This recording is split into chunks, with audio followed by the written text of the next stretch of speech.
Regardez cette route en bas. Là.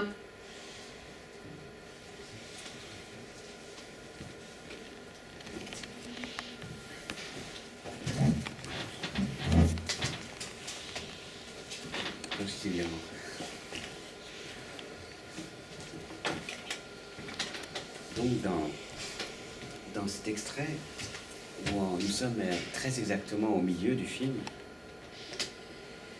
d'un film où il est question d'une femme française, d'une femme qui se refuse en réalité à épouser un Allemand qui est pourtant juste, qui est aussi bienveillant, et peut-être même qu'elle l'apprécie. Elle se refuse à l'épouser après l'élection de la Lorraine. Eh bien, cette femme nous dira simplement à la fin du film qu'elle ne peut pas devenir allemande à cause de ça. Elle ne sait que cela, elle ne peut pas devenir allemande. Je disais donc que dans cet extrait, eh bien, comme vous le voyez, la caméra va balayer ces territoires, que l'on regarde d'abord en pensant à tout ce qui a été dit auparavant dans le film, que l'on perçoit aussi en comprenant vaguement que ce sont sans doute là les paysages, où tout cela s'est déroulé, l'invasion, des centaines et des centaines de gens qui ont quitté leur terre, leur famille et leur maison pour ne pas devenir allemands. Des paysages que ces gens eux aussi voyaient, et surtout des paysages, des sous-bois, des routes que ces gens aimaient. Or, là encore, nous avons littéralement du temps pour voir, pour écouter, et aussi pour penser. Et vous vous rendez bien compte que les Straub ne nous diront pas ce qu'il faut penser. Nous avons simplement du temps pour habiter la situation, et aussi inventer ce que j'appellerais des rapports inattendus. Nous, qui sommes vivants, simplement vivants. Et en habitant la situation, eh bien, on se rend compte que ces plans triviaux, qui ne sont rien d'autre qu'un paysage, enfin, ces plans triviaux ne sont rien d'autre qu'une sorte de paysage insoupçonné. Le paysage aussi d'un calme et d'une attention inhabituelle. D'une attention inhabituelle, et je veux dire par là aussi, d'une émotion qui est nouvelle. Autrement dit, ce que je crois, c'est que les Straub ont inventé dans leur cinéma, et c'est ça que j'aime, une émotion nouvelle, avec laquelle on ne saura pas exactement quoi faire, mais une émotion qui nous donne aussi confiance dans nos capacités, en notre intelligence, et finalement dans ce qu'on pourrait appeler notre ou nos possibilités. Dans leur œuvre, les Straub ne nous parlent de rien d'autre que ce qu'ils ont eux-mêmes rencontré. Et ce qu'ils ont rencontré, c'est sans doute cette joie inhabituelle. Ce qu'ils appellent pour leur part le communisme, un commun, quelque chose d'inhabituel.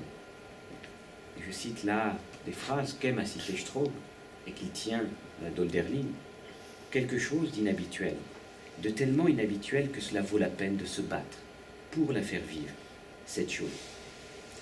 Or cette chose, elle entre dans un rapport indécis, un rapport imprécis avec cette attention nouvelle que l'on éprouve en regardant et en écoutant simplement des ouvriers qui sortent d'une usine, en balayant du regard et de l'oreille un paysage.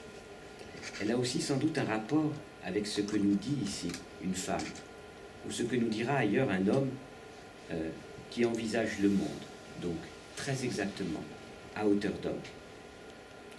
Alors ce nouveau monde dont parlent les Straub dans les mots d'Hölderlin, ce nouveau monde, je ne sais pas évidemment à quoi il va ressembler. Et naturellement, ils ne nous diront jamais, parce qu'il nous appartient à nous et à nous tous de l'inventer. Mais ce qu'on sait, c'est que ce nouveau monde ressemblera beaucoup à celui dans lequel nous vivons, à celui aussi qui nous donne à voir. Et il sera en fait sans doute à peine différent. Il n'y aura donc pas grand-chose à changer, mais il faudra pourtant tout changer. Et tout changer, ou en tout cas pour ce faire, nous aurons quelque chose comme une arme. Et cette arme, c'est tout simplement notre attention, ou si l'on veut, cette sorte d'émotion qu'il nous confie. car cette fois, et voilà ce que l'on retient comme quelque chose d'assez simple, eh bien cette fois, nous ferons attention à ce qui est dit, et aussi à ce qu'il y a à côté, juste à côté, dans les arrière-plans, ou dans les arrière-sons, je ne sais pas comment le dire. Cette fois, nous aurons aussi confiance en notre intelligence et en nos capacités, où nous ferons attention à ce que l'on voit, à ce que l'on dit, à ce que l'on veut voir, et aussi à ce que l'on ne veut plus voir. Autrement dit, ce que nous confient Jean-Marie Straub et Daniel Huyet, c'est ce peut-être dont je parlais en commencement. Ce peut-être qui nous attend quelque part. Or, ce peut-être, nous l'avons aussi devant nos yeux. Nous l'avons quelque part dans notre tête et aussi dans nos mains. Et ce peut-être, nous le rencontrons souvent au détour d'une joie simple. Une joie simple qui est aussi à chaque fois une joie nouvelle. Et c'est ça un petit peu ce que je voulais vous dire. Je vous remercie donc de votre attention. Et puis surtout, on peut en parler si vous voulez. Ou voir d'autres choses que je peux commenter, quoi. Voilà.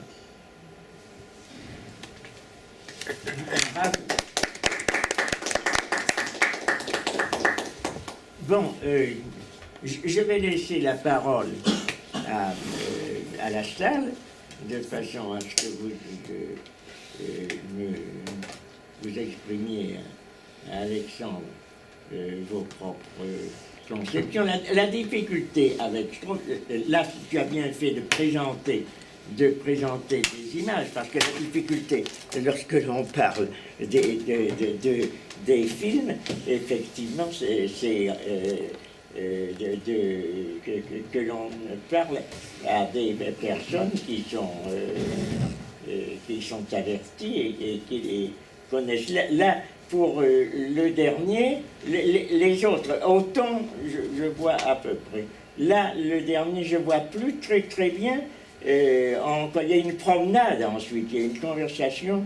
Et là, alors, parce que c'est pas Colette Baudoche, c'est exclusivement, c'est ça, où l'on voit, Colette Baudoche.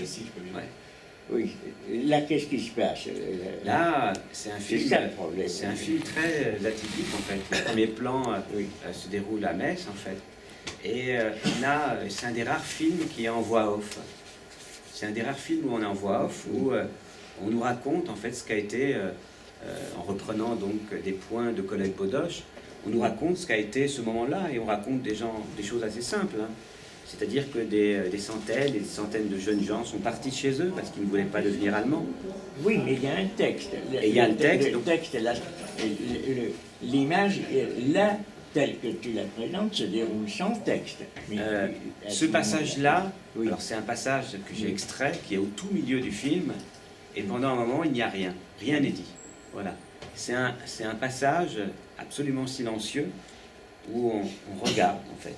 On regarde ces paysages où ces gens sont passés, cette terre qui a été celle de cette dispute, donc annexée, et puis après je peux vous laisser le passage, ensuite ça repart, et ensuite là il y a un texte qui est dit, quoi, bien sûr.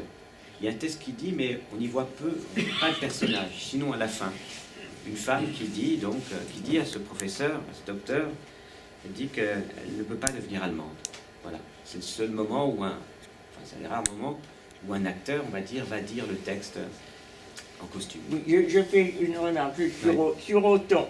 Tu as bien analysé ce problème du temps et en même temps de l'acte qui correspond un petit peu à ce que l'on pourrait considérer comme une actualisation de la présentation d'une pièce classique avec un texte classique, puisque c'est un texte d'une pièce de Corneille, et en même temps le fait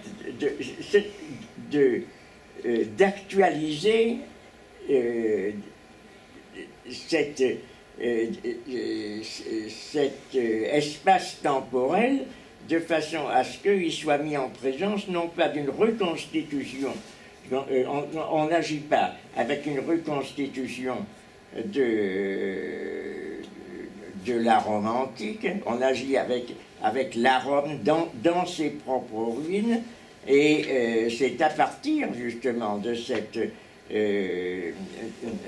présence de personnages qui peuvent être antiques, puisqu'ils sont habillés à l'antique. Il aurait fait des personnages qui étaient habillés avec des costumes contemporains, ça aurait pu également valoir. Là, il y a quelque chose qui fait qu'il donne un élément de situation dans le temps de cette période qui est essentielle dans toutes les pièces de Corneille, qui est une période qui concerne les prises de pouvoir politique, les rapports entre la légitimité des pouvoirs ou la tyrannie, un petit peu comme toutes les pièces qui sont constituées également à l'époque, qui ont été écrites à l'époque baroque, ou d'une Renaissance qu'on peut considérer comme baroque, comme celle de Shakespeare. C'est postérieur à Shakespeare, mais les problèmes sont déjà toujours des problèmes qui concernent le pouvoir ou la prise de pouvoir, ce qu'on trouvera également du point de vue cinématographique, par exemple, dans Rossellini, la prise de pouvoir de Louis XIV, qui aussi met en scène des problèmes de cet ordre. Et là, je signale simplement cela, il y a quelque chose de très intéressant dans la façon dont Straub a traité cette présence des personnages dans le paysage romain et un paysage actuel, et avec des personnages antiques, on pourrait dire, plus un peuple, comme tu as dit, un peuple présent, mais que l'on voit dans ces modes de locomotion actuels. Il y a des carrefours, des automobiles. C'est pas la même chose que, par exemple, dans ce qui est plus un déplacement dans le temps et une reconstitution dans Antigone. Dans Antigone, ça se situe, je ne sais pas, c'est dans un théâtre antique, mais c'est pas celui d'Épidore, c'est d'Olympie, ou je ne sais pas où c'est qu'il a tourné. Je ne sais plus, mais je crois que c'était peut-être en Italie. Alors c'est en dehors. Le temps est déplacé, il est véritablement mis dans quelque chose qui peut être qui est à l'état de ruine, mais qui nous transporte dans une intemporalité en quelque sorte de l'Antiquité grecque. Tandis que là, il y a quelque chose qui joue sur le rapport entre le texte classique, la période de référence qui est celle de l'Empire romain, après, je ne sais pas, c'est après Néron, après ça se situe à peu près au IIe siècle, je ne sais pas à quelle époque ça se situe. Je dirais ça. Et l'époque contemporaine, il y a l'époque cornélienne, l'époque romaine, l'époque contemporaine. Il y a quelque chose qui est une sorte de croisement de ces temporalités qui est très intéressant et très prenant, très bien saisi, que l'on trouve d'ailleurs dans Communiston aussi, lorsqu'il a, je me souviens de la présentation de vendredi dernier, puisque lui-même y était, et il avait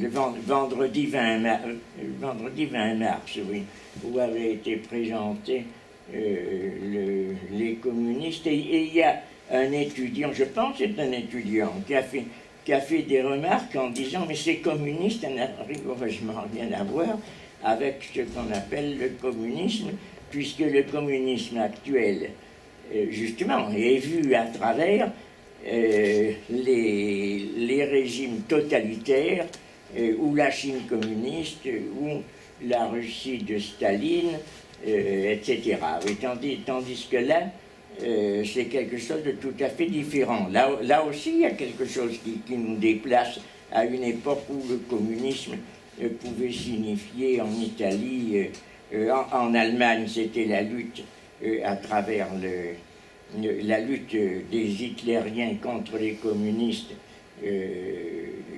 allemands en 1933, 34, 35, puisque il s'agit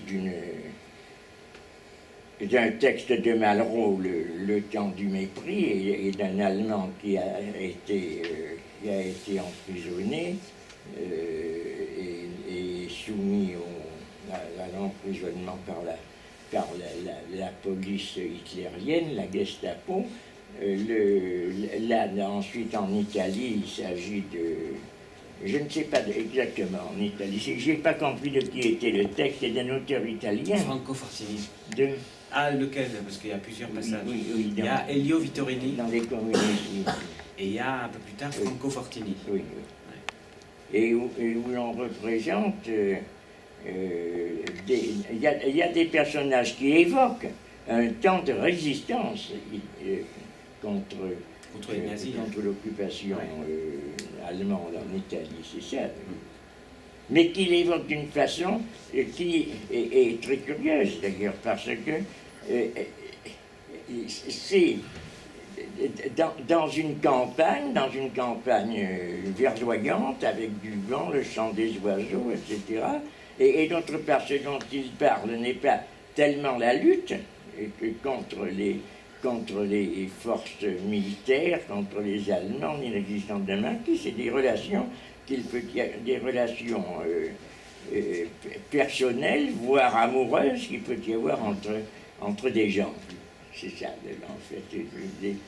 C'est là où il y a un déplacement. Il y a quelque chose qui est dans Stroop en permanence, un déplacement, on pourrait dire, par rapport à l'attente. Il y a un dépaysement.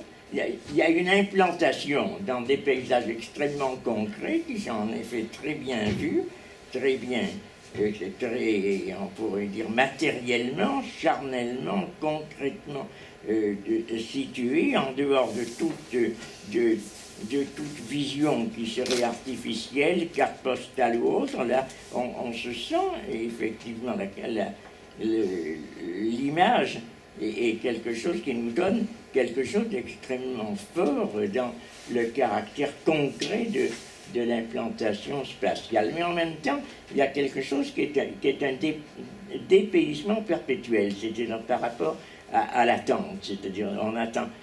Pour les communistes, on pourrait presque dire, qu'on doit les chercher, on doit dire où sont-ils, qu'est-ce qu'ils font, pourquoi sont-ils communistes particulièrement, oui, c'est un peu chercher dans l'image où sont les communistes. Or, le reste, c'est un petit peu ça, toujours, il y a quelque chose qui est...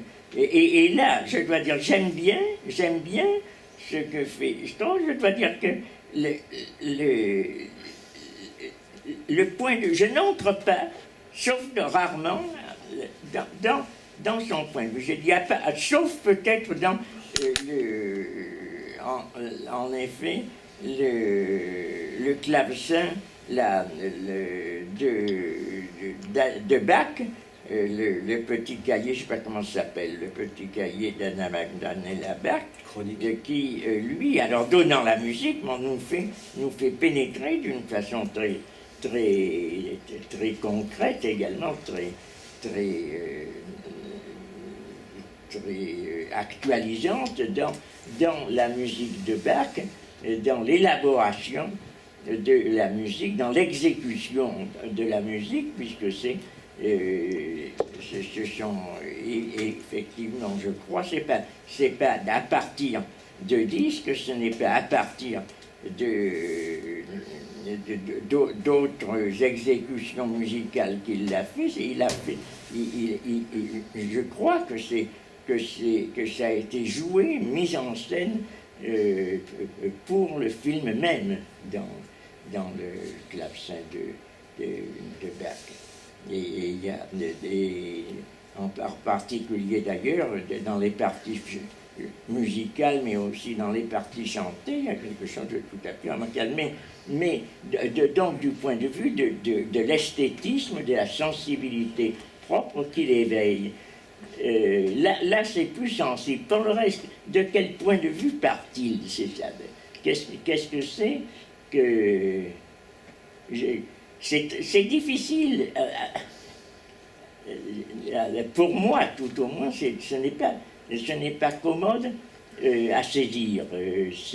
Il y a des choses dans lesquelles c'est peut-être plus commode à saisir lorsqu'il y a, comme dans Moïse et Aaron, il aurait fallu peut-être le donner, parce que là, dans Moïse et Aaron, il y a plus quelque chose qui pourrait être considéré, étant donné que c'est sur une musique de Schoenberg, une musique déjà fort élaborée, fort abstraite, que ce sont des personnages qui incarnent chacun les protagonistes, Moïse et Aaron. Il y a quelque chose qui est plus proche d'une mise en scène classique, mais dans les autres, il y a un travail de décomposition et de reconstitution qui est quelque chose qui est souvent assez problématique dans ces films, lequel dans... Ah ben oui, de celui de Dante, c'est un passage du paradis, je ne me rappelle plus qu'est-ce que c'est d'ailleurs, avec Giorgio Passerone, ou du purgatoire ou du paradis, je ne sais pas ce qu'il prononce, un passage de Dante sur un socle de charrue. Je ne sais pas si tu... Est-ce que c'est au Sommaluce? C'est ça. C'est comme le Montaigne, et Montaigne, sont une statue de Montaigne qui est la statue se trouvant devant le Collège de France, sur le square qui se trouve dans la rue, je crois que c'est la rue des Écoles, d'ailleurs au croisement un petit peu de la rue Saint-Jacques, et où il y a la statue de Montaigne, et où il y a un texte de Montaigne qui est choisi parmi ceux... c'est un texte d'une chute de Montaigne. Celui-là, je ne l'ai pas vu. C'est ça, tu ne l'as pas vu? Non, celui-là, je ne l'ai pas vu, Montaigne. C'est bien, mais là aussi, c'est quelque chose qui est extrêmement concret par suite de la présence de ce square, des arbres, des feuilles qui s'agitent, du vent, du chant des oiseaux, mais qui est fait autour de la statue de Montaigne et qui prend, en appelant cela un conte de Montaigne, un petit texte très bien dit, très intelligible, mais dont on ne sait pourquoi il a été choisi spécialement pour illustrer Montaigne, quoique c'est compréhensible, mais qui rend quand même pour le spectateur l'intellection souvent assez difficile. Enfin, c'est les remarques que moi je fais, mais je laisse la parole, justement, c'est un peu pour suggérer, pour exciter, d'ailleurs même les critiques ou les remises au point de ce que je suis en train de dire, et pour exciter un petit peu, donner de l'émulation à la conversation, à la discussion. Bon, je vous donne la parole. C'est pour ça que je soulève un certain nombre de points sur lesquels on pourrait commenter ce qu'il y a. Parce qu'il y a dans Straub, c'est certain, quelque chose qui est rigoureusement incomparable aux deux sens du terme, incomparable dans le terme de l'approbation excellente lorsqu'on dit c'est incomparable, mais en même temps incomparable dans le fait que ça n'a aucun rapport avec ce qu'on peut appeler du cinéma. Donc c'est ça le problème. Donc c'est incomparable. C'est un petit peu comme quelqu'un qui... C'est pour ça que ça ressemble assez d'ailleurs, dans le domaine cinématographique, à ce que pourrait être la tête de Turc de Thierry Briot Duchamp, Parce que si Duchamp dit par exemple, tenez, voilà de la peinture, et qu'il présente le grand verre, à ce moment-là, le spectateur est véritablement pantois, il ne sait pas ce que ça peut signifier. Or là, un petit peu, dans je trouve, il y a un peu cet effet. C'est pour ça qu'il y a une très profonde actualité contemporaine dans le cinéma que je trouve, qui appartient, à mon avis, de ce point de vue, à la fois à ce qu'il y a de plus grand classicisme, c'est-à-dire précisément par cette précision de l'image, par ce caractère travaillé, concret, dense, on pourrait presque dire charnel, de la présence des temporalités et des spatialités. Je prends ici des mots abstraits parce que c'est ça, c'est plutôt que c'est pas des représentations, c'est quelque chose d'assez différent, et des lenteurs, avec c'est absolument une caractéristique, cette lenteur de la mise en page, de la pénétration dans un milieu, dans un discours qu'il y a chez Straub, mais en même temps quelque chose qui est dissonant, qui à chaque fois a expliqué, lui-même ne l'explique pas, puisqu'il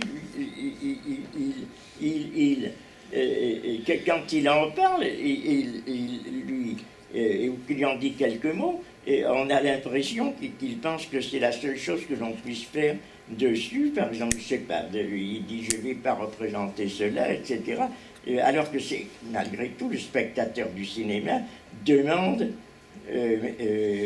de voir quelque chose. Or là, précisément, on a l'impression qu'il y a une abolition justement de cela. Et les commentateurs ou les Straubiens eux-mêmes font comme si ça n'existait pas, cette problématique, et entrent dedans aussi en admettant totalement les présupposés, les a priori de Straub. Alors c'est pour ça que j'excite un peu l'assistance, pour que l'on me réponde sur ces différents points.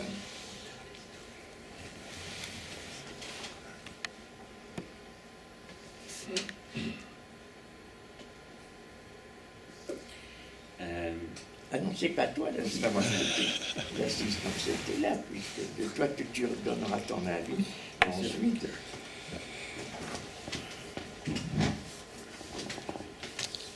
J'ai une question très simple et tu n'auras peut-être pas la réponse. Pardon, merci. C'est moi qui parlais. Parce que je ne suis pas très familier du cinéma des Straub, mais par contre j'étais vraiment très intéressé par l'idée de laisser dans le film un espace pour que le spectateur pense.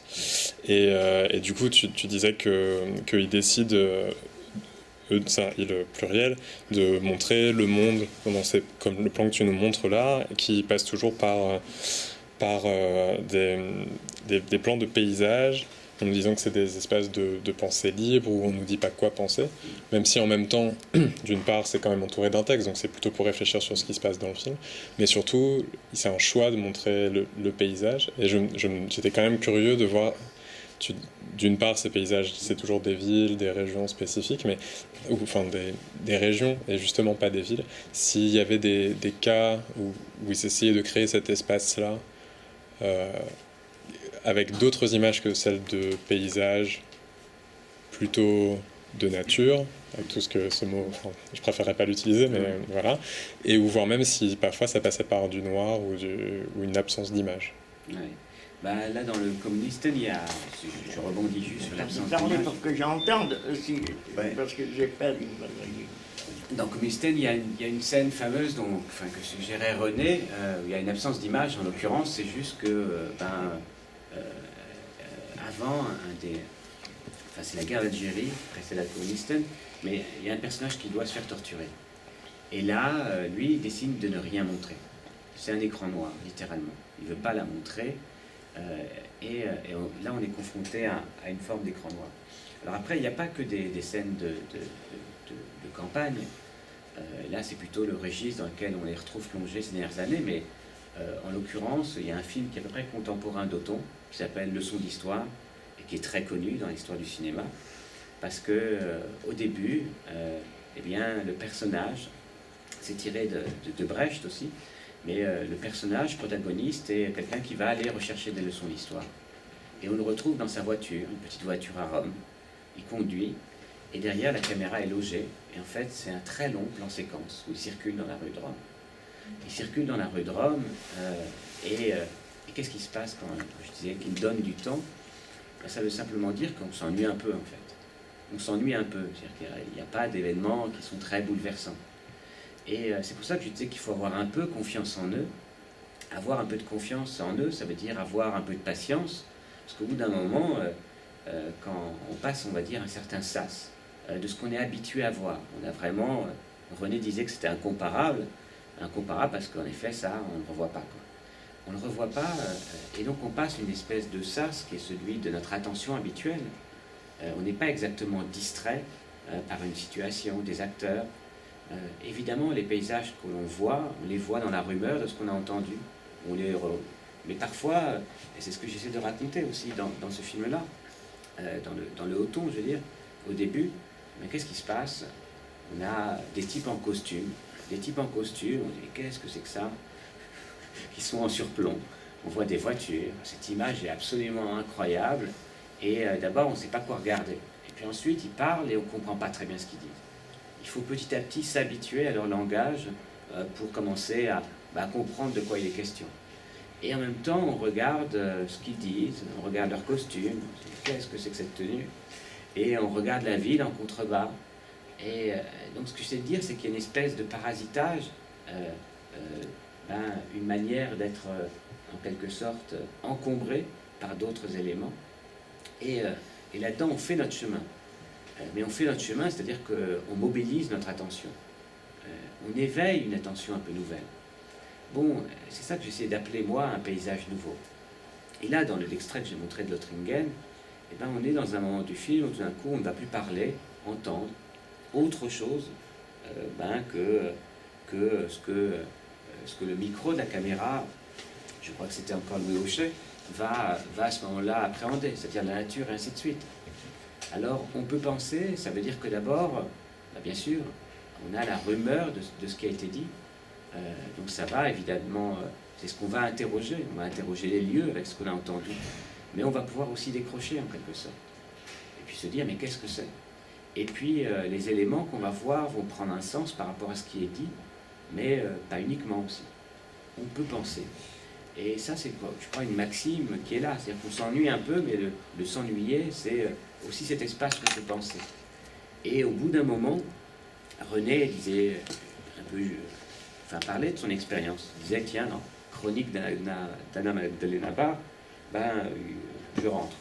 Dans d'autres films, je ne rentre pas. Voilà, moi, je suis content parce que je rentre. Je ne sais pas si c'est une bonne nouvelle ou pas, mais je rentre et je trouve ça bouleversant. Et tout d'un coup, je me rends compte qu'il y a là une émotion nouvelle. C'est-à-dire d'un paysage assez quelconque, mais vraiment qui est assez anecdotique. Bon, voilà, c'est un sous-bois, c'est une route, un chemin de fer. On sait bien que c'est l'usage qu'on en a dans un cinéma entre guillemets habituel, mais là, ça nous suffit. Ça nous suffit pour commencer à regarder et se dire, ou alors des gens qui sortent d'une usine, on les regarde et c'est un peu ennuyeux un peu généralement. C'est pour ça que c'est coupé très vite, mais eux, ils poursuivent jusqu'à ce qu'il n'y ait plus de pellicule dans le magasin de la caméra. Ils poursuivent et tout d'un coup, on se rend compte qu'il y a beaucoup d'informations. Et ces informations, elles sont simples. On voit des gens, et des gens, c'est ça la richesse. Ils sortent d'une usine, et on y voit une richesse humaine, une richesse qui est d'une grande simplicité. Ils parlent, ils passent, voilà, ils sont à vélo, ils sont ensemble, ils sortent de leur travail. On regarde, on apprend, et on y voit une richesse qui est sensible, aussi de son, de sonorité, de bruit, de visage, et ainsi de suite. Alors, on peut penser, ça veut dire que, d'abord, ils ne vont pas venir nous distraire ou nous surcharger, en l'occurrence d'une musique qui va nous dire qu'il faut être ému. Ils vont laisser peu à peu nos sens être attentifs, quoi. Et si je racontais cette histoire dans Leçon d'histoire, pour un peu te répondre, en disant si, il y a de la ville. Et là, le film Lothringen commence par des plans de la ville elle-même, mais qui sont encore des plans lents et calmes. bon, c'est parce qu'on y voit la vie. Et en fait, il y a comme une sorte de maxime qui est un peu immanente. Il dit, fais attention. Fais attention, de la même manière que tu conduis un peu ta voiture, tu dois être attentif au monde qui t'entoure. Et ce monde attentif, ce monde qui nous entoure, pardon, c'est la fatigue qui me fait mettre des mots avant ou après, mais ce à quoi on est attentif, c'est qu'on a là la vie des gens, la manière dont ils habitent l'espace. On voit des façades, d'immeubles, de gens pauvres, de petits artisans ou un milieu populaire.